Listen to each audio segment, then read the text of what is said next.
Bien-aimé dans le Seigneur, ne cherche pas à comprendre ce qui se passe, mais cherche plutôt à savoir comment il va finir. Lorsque l'aveugle Bartimée a crié Jésus, Jésus ne s'est pas arrêté. Mais lorsqu'il a insisté, persisté et crié encore plus fort, Fils de David, Jésus l'a vu. Donc ta manière de voir Dieu ne détermine pas forcément que ta situation change. Mais tu seras changé au nom de Jésus. Car le nom de Jésus ne nous donne pas la victoire, mais nous confie plutôt la victoire. C'est pour cela que l'aveugle Bartimée a reçu sa guérison, non pas parce qu'il a vu Jésus, mais parce qu'il a cru en la parole de Christ, la révélation qui transforme. Alors attache-toi à ce que tu crois, à la parole de Dieu. Observe et ne dis rien, car il connaît la fin.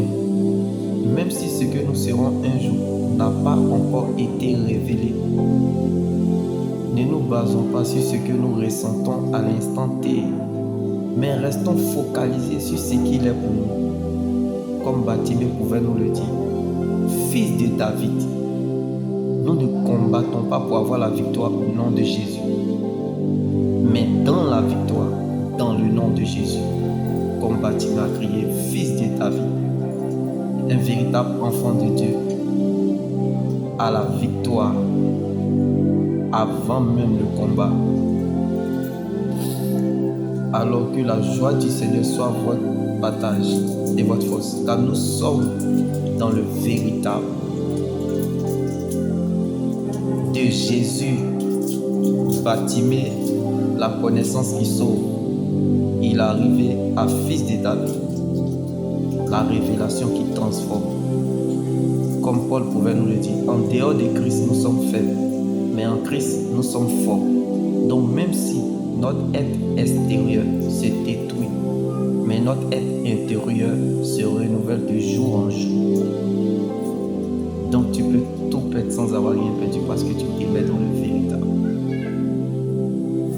Comme Bartimée est aveugle, mais il avait la bouche. Il est moins grave de perdre que de se perdre. La parole a le pouvoir. Donc c'est ce que tu déclares, c'est ce qui t'arrivera. Donc ta voix t'indiquera la voie. Comme Bartimée était dans la solitude, mais l'adoration n'était pas isolée. Bartimée était aveugle, mais la louange ne l'a pas oublié. Un mort ne loue pas Dieu. L'Éternel te veut